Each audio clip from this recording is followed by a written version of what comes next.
necessity to social and economic arrangements, and neoliberal capitalism in particular. So I think this is an enormously important paradox, and I wanted to ask you how you account for it. And there are at least a couple of ways to account for it. One of them was suggested to me once in a class on the ethics of technology and genetic engineering. A colleague whom I was teaching and I invited in James Watson to talk about genetic engineering. And he was making the case for the genetic enhancement of intelligence and IQ, saying that people with below average IQ suffer terribly, they don't have good jobs, they're not well paid, there are all sorts of welfare dependencies, and so he wanted to improve them. And a student asked him a question. Why is it that the way we should deal with that problem is by genetically re-engineering people rather than by changing the economy and the society to avoid that the effect of this distribution of IQ, or whatever that means? And Watson's answer, which struck me and which I found chilling, was, well, you're never going to be able to change the economy and the society. That's why I want to engineer first. That's the only way we're going to possibly solve this problem. And that made me wonder, going back to accounting for the paradox that you highlighted, is the aspiration of technology to remake our nature, engage in genetic re-engineering, is this impulse compensatory for the loss of agency, loss of political agency? Or is the loss of political agency symptomatic of a spurious scientism represented by technology and especially economics, backed by power and interest? Okay. There's nothing to say after that. So, I think two things. One, to make the problem a little bit harder for us. I'm kind of tempted to invoke, I think, Charles Taylor on the first part of your question in some ways, which is that it is the case that in some senses if you think of paradigmatic accounts of modernity in the modern sources of the cell, right? The sense of making our condition better in some ways and accompanying it the sense of the mastery over nature as some deep and profound, expressing something creative and profound about us. That's what makes it harder, that it's not just kind of pure evil. It's in a sense an expression of a certain form of creativity, it's an expression of that impulse has actually been very strong, and in some senses what gives the technology stuff a bit of edge is its ability to align itself with, in a sense, that kind of humanitarian creative impulse. So typically scientists will have to respond to this, will often say, but surely you want disease cured, surely you want, and this is just a kind of seamless extension of that in some ways. And to that extent, limiting this, containing this, not overturning this. I don't think any of us are in a kind of position for advocating that. Would actually have to involve re-evaluating, in a sense, that deeper metaphysical kind of impulse, where we actually think of this kind of, and the association of technology with play is quite profound in our culture in some ways, in all our cultures now globally, right?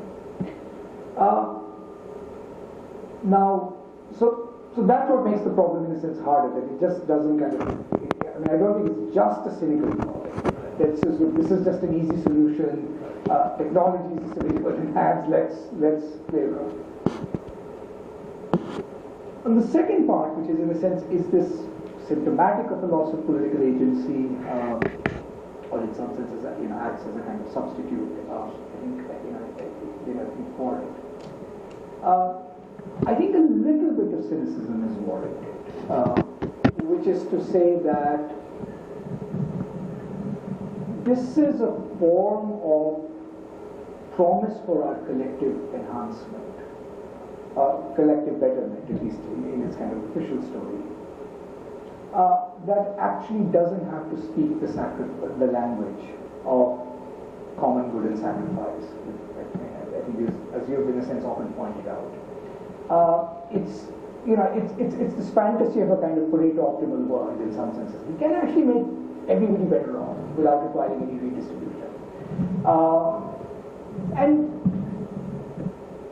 I think it's a very tempting, actually, idea. Both politically, of course, is very tempting.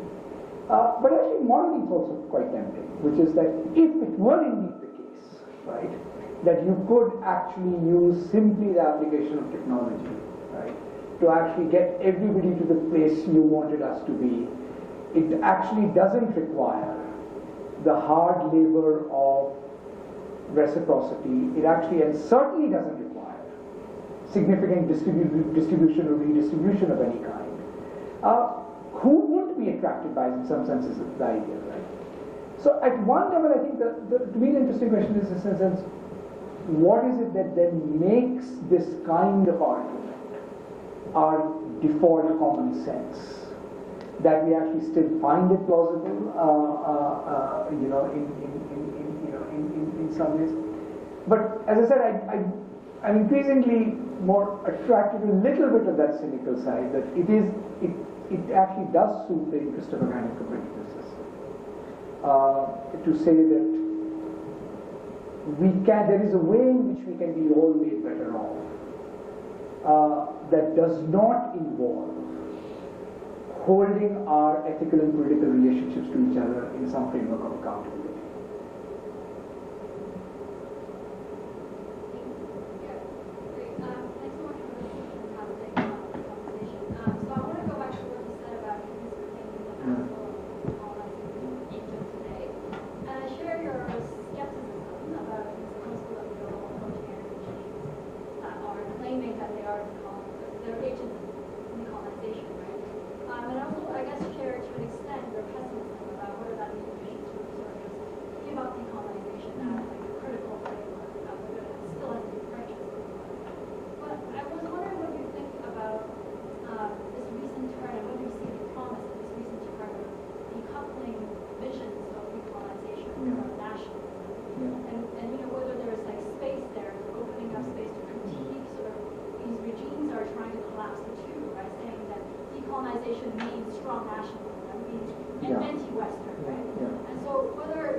No, and that's a wonderful question, and I'm actually, that's the direction in which I would want to go.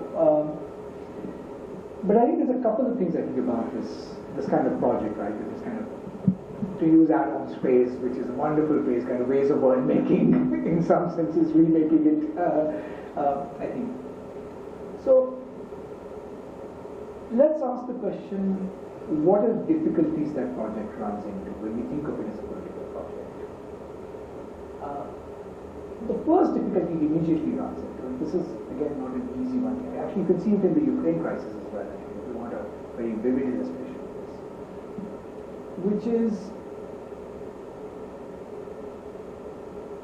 there are sort of limits to our attention in some ways, and there are limits to the ways in which we espouse causes that are suitable candidates for redressal through justice. Now, one of the challenges, I think, of a world-making project is that it actually requires us to think of justice in some senses simultaneously for all those who are actually marginalized. Now, what happens in our politics effectively, right? And why I kind of gesture to the Ukraine crisis? The minute you put up Ukraine, the rest of the world is saying, oh, what about Yemen? Right? That's in a sense the first response. And now, we can argue about the ethics of that response and, that's not a fair response. But what it does suggest to me is that if you are going to make the project of world making credible, you will have to do it from locations and standpoints that can actually convince people that these are not themselves weapons of particular partial, or let's put it this way, this is not itself weaponized for recreating, in a sense, another hierarchy of privilege of victim fortune. Right? And that, it turns out, is politically an extremely hard thing to do. Maybe there's a metaphysical reason for this, of William James's great essay that we are all partial beings, finite beings. Even when we are, in a sense, thinking of the range of injustices that can occupy our mind at any given moment, we will always pick out a limited subset. Which is perfectly fine from the point of view of the person who's trying to address that injustice. But from the point of view of the rest of the world, who you actually want to be a party in this project of world making, all it does in a sense is reinforce their skepticism and their sense that this is, in a sense, all about kind of hypocrisy in some ways.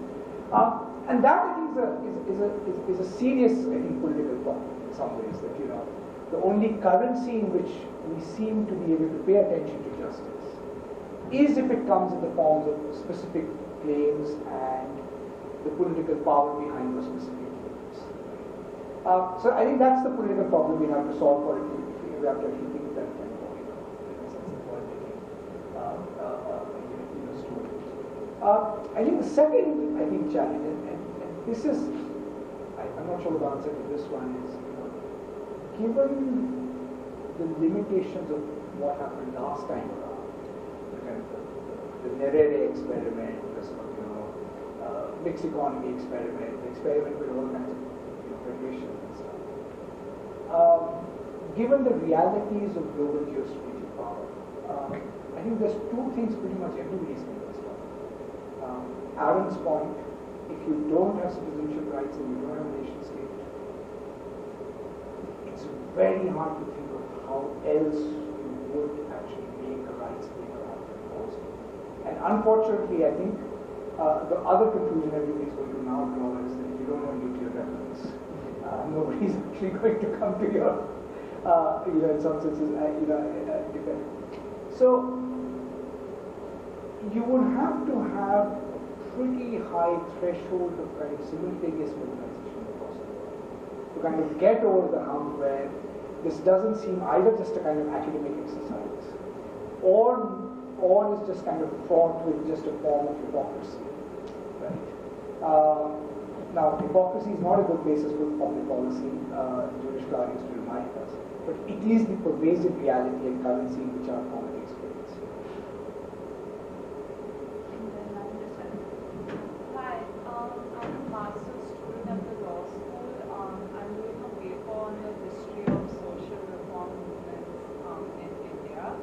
And a problem I've run into, which I think is a subset of the larger topic you spoke about, is the realization that I think drives a lot of what is happening in India right now, that a lot of the values and institutions we take for granted are actually, in a sense, colonial inheritances. So, for example, if you look at concepts like dignity, liberty, equality, which are there in our fundamental rights chapter and which are there in the constitutions of countries across the world, actually come from like Kantian enlightenment-based thought. It's very individual-based, doesn't account for community-based cultures like the ones we have in India, and even the critique of institutions like, say, polygamy and imposing monogamy as a way of life, and those kind of things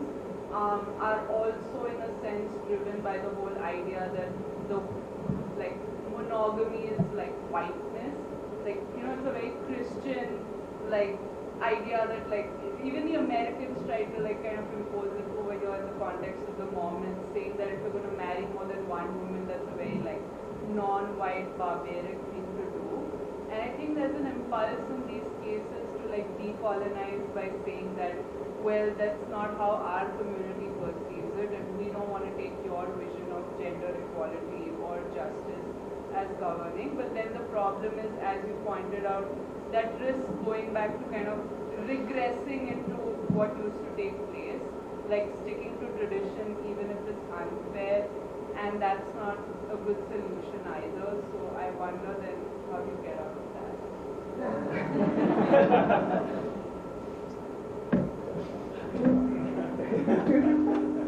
No, that's it. So two short answers, two parts to the question actually. So one, and don't even get me started on this, I'm getting old and curmudgeonly, but every time I hear the phrase liberty, equality, dignity is a Western concept, I completely flip. That's just historically not true. And by that I mean that it's not that the history of the West, in some sense, it is an unrevealing history of the kind of elaboration of these concepts. The individualism, collectivism contrast also find completely baffling. After all, nationalism is one of the most extraordinary forms of collectivism any society has ever invented. So I actually, frankly, at that level, but more seriously, because this is a conversation which is the way to think about liberty is not sort of, Kant came up with the idea and so on, the rest of the world is following. This is just terrible history. That's even worse intellectual history. Right? But it's also in a sense bad philosophy, because what it does is it severs those concepts, form a kind of organic situation of human relations from which they arise. Right? So I'll just give a very small anecdote. I remember once in India, a group of having a discussion with members of parliament of different parties. Some with the BJP, others, and everybody was there seems to be consensus about freedom of speech is a Western concept, right? And the conversation went on for an hour, and it also, by the way, stretched into all of these territories. Should women be allowed entry into temples, the entire gamut of social reform. And it just struck me, I just made one observation to them. I said, I submit to you that what I've heard in the last hour, I can cite at least one example that each of you have articulated, where you have objected to something because you thought it was an imposition. So India's objecting to the Western imposition, right? Minorities are objecting to majority imposition. Majority is objecting to being held hostage by another, right? This very basic instinct that there are contexts in which I resent the fact that something is being imposed on me and I have not consented. And I said, just extend this courtesy to every individual. That's all that liberalism requires. It's nothing, and in that sense there are Kantians in every culture. In that sense, we actually invoke it whenever it's convenient to us, right? Right? Even the whole that's the irony of the decolonizing. Right? Its basic premise is imposition is wrong, right? So, I think we have to just rewrite the histories of liberalism as emerging out of these conversations that are happening all the time, everywhere. The West often close that conversation off and can close that conversation off in relation to some people. And the rest of the world did as well. So in that sense, I think it is actually important. Just cut this conversation short about this liberty, equality, fraternity, dignity, being this. That's where exactly they want us. The second part of the question, I think, is much more. It is more complicated, which is in a sense, what forms of social practice are both compatible with, in some sense, this organic conversation about liberty, equality, and just the mere fact of disagreement sometimes, right? which is again the core impulse of liberalism, is if you and I disagree, right, by what presumptive right do I actually claim authority? Right? I mean, now it doesn't strike me that that's philosophically technically complicated. It strikes me that that's something that arises in so many contexts, right? Even amongst authoritarian regimes in some ways. Now, what kind of social practices, what form of legal pluralism is compatible with this basic, respect for Article 14, Article 21 of the Indian Constitution? There can be some gray areas. There might be actually genuine disagreement where you actually think that a particular kind of practice is genuinely subordinating and preventing people from exercising their full citizenship rights. That's the yardstick I would actually use. Versus, activities whose connection to people exercising their full rights as citizens and participating in the economy and politics are actually relatively peripheral, or they're so distinct, right, that you actually think the costs of imposing are. But that's the kind of conversation I think we need to have, rather than this: is this Western or? Yeah. So thank you so much for this wonderful conversation. I want to interrogate a little bit more this assumption that decolonial practices are postponed in our own moment, or I sense that you have a similar analysis of the possibility of politics in our own time as David Scott. So looking back at the decolonial moment as a different moment as ours. But I was wondering, there's some time that has passed since Conscripts of Modernity was published, and I think that there were movements that came into existence that were quite powerful, and I think that I also did not quite recognize the discipline of political theory in the characterization of it's just a reading list of 15 books. I think things are changing in a very dynamic way. And so, for example, if we think about a place, not even just the United States, but if we think of a place like Brazil, what's happening in Brazilian universities, new generations of black students are in universities thanks to the affirmative action policies of the government, and there are new conversations that are happening as a result of that, new scholarship that's being produced. If you look at the University of Chicago, where I'm from, a new department was just announced like a month ago, Department of Race, Diaspora, and Indigeneity, right? And that department would have never come into existence had it not been for the George Floyd insurrection 2 years ago, right? So there's an interplay, and we can think of indigenous studies and the meaning of Standing Rock, right? So there are these moments over the last couple of years that bring us here, and I think like Adam's work, for example, is in conversation with that in a way that it's not just a past moment. I feel like there's a responsibility of political theorists to think about what knowledge comes out of these movements, and how can the institutions that we operate in, like for example the University of Chicago, think about their colonial relations to the South Side, their investments regarding to their endowment, etc. And so I just want to hear a little bit more of how you would think of these kind of moments of insurrection, but also sort of the durability of these institutions as they find institutional spaces, like in Brazilian classrooms or institutional new departments, and how do you see that affecting the discipline of political theory? You actually give a very good answer on how it's going to affect. So, Andrea and I were kind of discussing this yesterday. So a couple of academic points and a couple of political points. Yes. I think in the academic points, I think there is this kind of interesting question, which is, what is the genre in which it's done? And I think it's true that, so one of the, in a sense, obstacles, right, traditionally was show me a text that looks like this. It's not clear why it should be that way. And a lot of the interesting political theory, in some senses, right, as in as in contemporary social movements, in a sense, emerges out of the practice of claim making and the practice of evidence. And in some ways, one very fertile ground for good theorizing is, in a sense, actually to think about this. I mean, it's always more kind of getting it's almost kind of view theory as opposed to kind of high view. And I actually think that. I actually think even these high concepts, in a sense, emerge out of actually exactly those kinds of concepts, right? And it's a small parochial matter, kind of what's an appropriate pedagogy in a curriculum,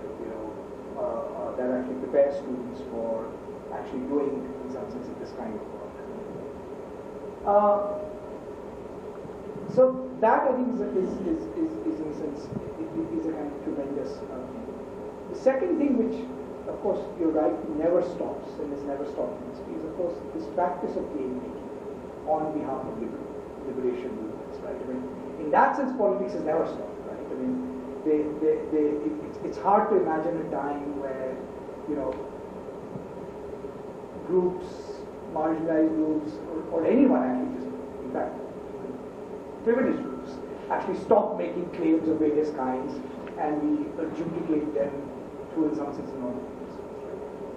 So I think we could suggest in that sense that all that kind of politics has stopped. And as I said, the denaturalization, for example, of all these kind of things, is an incredible gain over what we went through last, 30, 40 years. I mean, that's a very concrete manifestation, which may generate its own backlash, but that's always product of, politics of revolution, counter-revolution in some sense, right?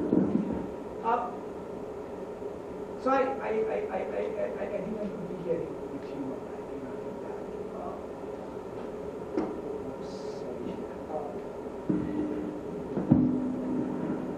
Yeah. Okay. And so, can you hear? Yeah. Yeah. So I think that is a. But I think the political conclusion you might actually draw is in a sense more, I think, contradictory. And perhaps I was in a sense more focusing partly because the question was about temporality, decolonialism, is in a sense things that are happening somewhat at a kind of systemic, structural level, right? Where the scale of risk, I think, that in a sense is, let's say, posed by this kind of new form of the civilizational state, for example, perhaps that's giving me more sleepless nights than it should. And I actually think they are in a position that while they can appropriate some of the gains of this politics, they can also actually reverse them in all kinds of unimaginable ways in some senses. And those are the political movements that in most of the world just seem much more powerful in the same way. It is the paradox. Universities are more progressive in exactly the kind of ways that you are actually in some senses describing, just at the very same moment where our democracies are probably deeper better than in the last 15, 20 years. And so part of, I think, the challenge of theorizing is actually in some senses there's a simple story, people say that one is a reaction to the other, which I don't quite buy. I think it's much more complicated. But I think the theoretical conversation, either we are picking out one side or the other side of the story, and we don't quite yet have a story that actually connects these two in more dialectical and creative ways. We've lost hands up to a dinner logistics, but we shall soldier on. So I'm just mindful that we have just a little bit over 10 minutes, and I have a question in the chat and 2 more in the queue. If you all have a question to add to the queue, just try to indicate to me so I know it's done, so that I know that how many questions I have to collect. Okay, so I'm going to read out a question from Ruth Finch Merchant in the chat. Do you think it is the job of state power to lead, reform, and shape the decolonial movement towards more inclusive and just social and political arrangements? Or is this primarily the role of civil society and culture? For instance, in India, perhaps the decolonial movement has morphed into majoritarianism because the RSS has unfortunately occupied the social and cultural space for the last 40 years and slavery. Typically, we think of politics being downstream of culture. Are our efforts better directed towards building stronger civil society organizations and slowly letting culture do its work over time? Questions in the chat?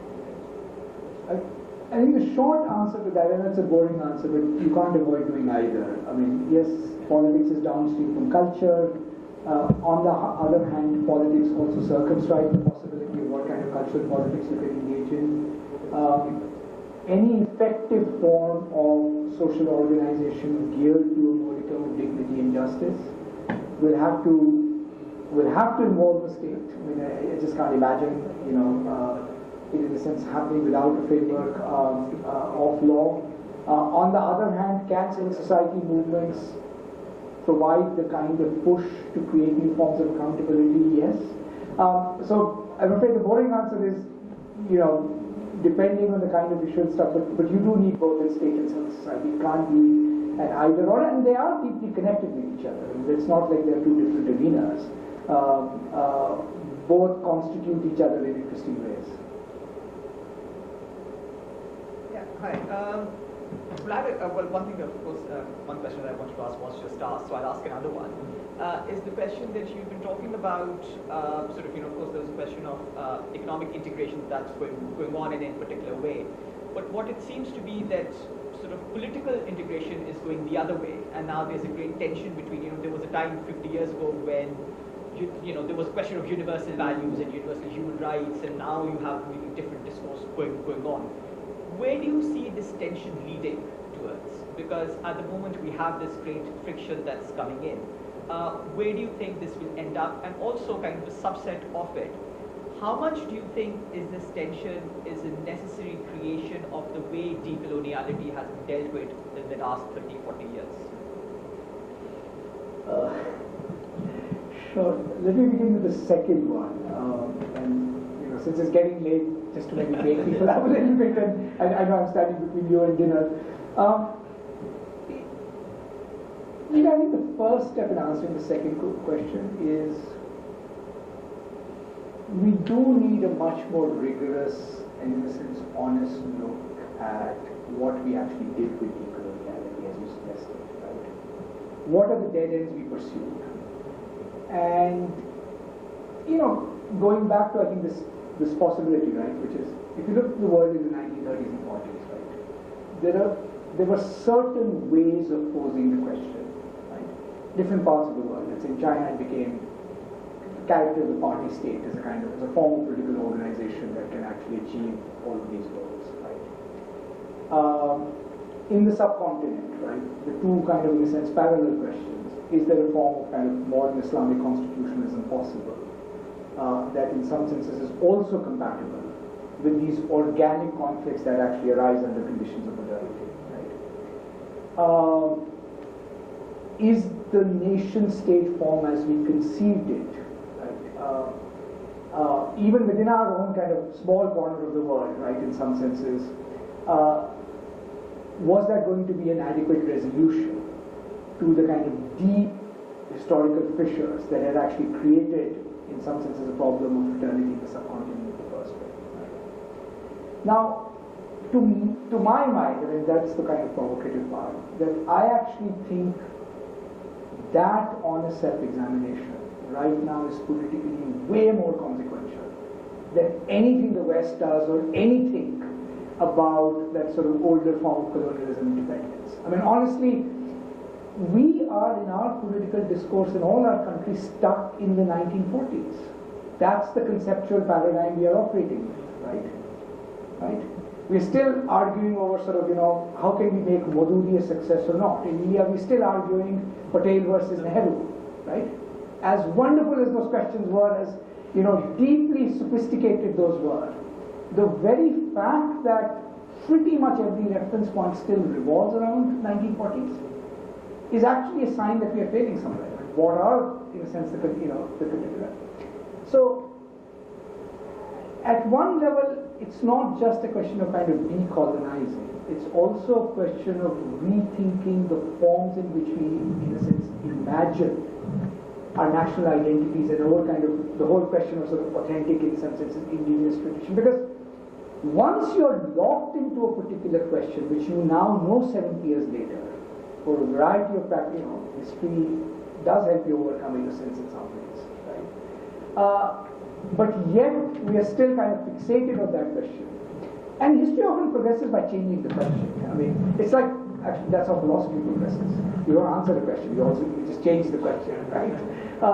In some ways. I think we need to think hard about that, and that's why I mentioned this kind of second naive first reading. Thinking about liberty and equality not as it the starting point is that how do I make Hindu theology compatible with this? How do I begin with,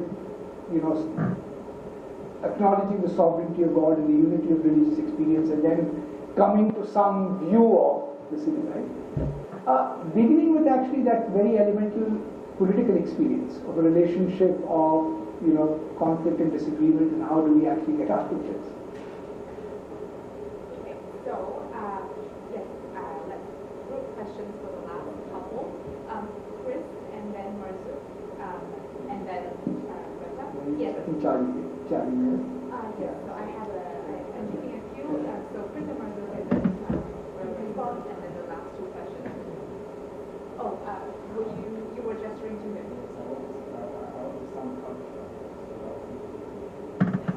Okay, then Chris, and then front. Yeah, sure. I'll be very quick. Thank you very much for the talk. So really my question, I think it's in a similar spirit as others that I'm very struck by your skepticism about decolonization as a sort of critical framework as global space. So really my question is just, what do you have much thought, what do you make of the notion of decolonizing the mind? Yeah.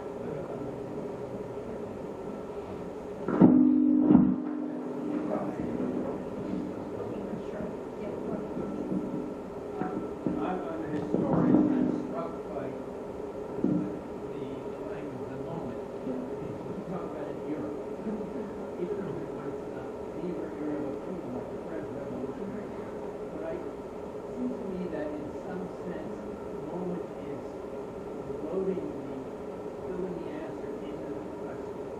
It sort of gives you it's like movement, whereas the historian sort of wants to freeze it, package it, and look back on it, and rather than this and personality. I think it's important to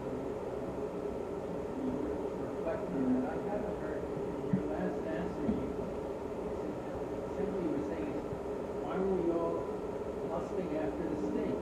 And we could have been Trudeau. He hasn't appeared, as far as I can tell, or even his alternative, they're not taken very seriously. Perhaps anything question.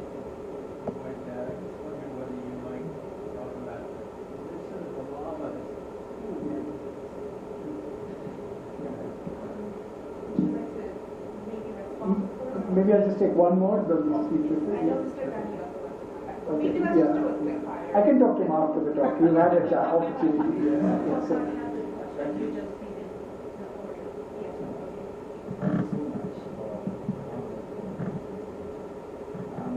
Some critics have argued that the composition of the United Nations is a tribute to the Kingdom.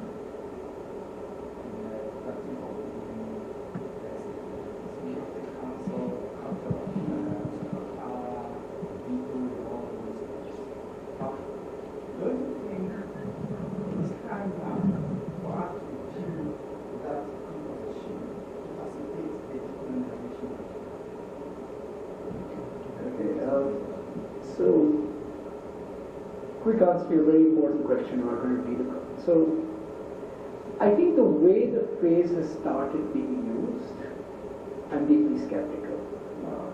Because essentially what it means, again, the story it tells is there's a bunch of Western concepts that have kind of colonized our mind, there's some alternative out there, and decolonizing would be thinking in terms of our own traditions. To me, that just suggests a very wrong picture of actually how we think. I mean, in part, we actually think, thinking is in part a kind of reflection on who you are, your imminent practices. I mean, there's a kind of overdetermined idealism about this, right? Somebody turned on the switch of, these concepts, now let's turn the switch on these concepts. And there is a kind of organic context and so forth out of which they emerge. But also the question of what is the test of decolonization, right? Let's kind of just look, right? And to me, it's not going to be, can we replace Kant with Gandhi, or can we replace Hegel with Fanon, or sort of Fanon's twist on Hegel, right? The twist, in a sense, will be the gesture, and that's why actually that anti-colonial movement was actually, I think, very powerful. Gandhi and which is when every single book and thought in the world becomes the common property of mankind and becomes seamlessly accessible. Right? We don't have to put global political thought in the front of a conference. There is actually a political theory conference, right? Right? In some sense, and I mean, if you're an anti-colonial thinker, I mean, there's that old joke, right? Anti-colonialists used to have that. Don't decolonize the mind, because if we read all of your books and you read none of us, guess who's going to have the advantage in the long run, right? So I mean, that's a kind of motive.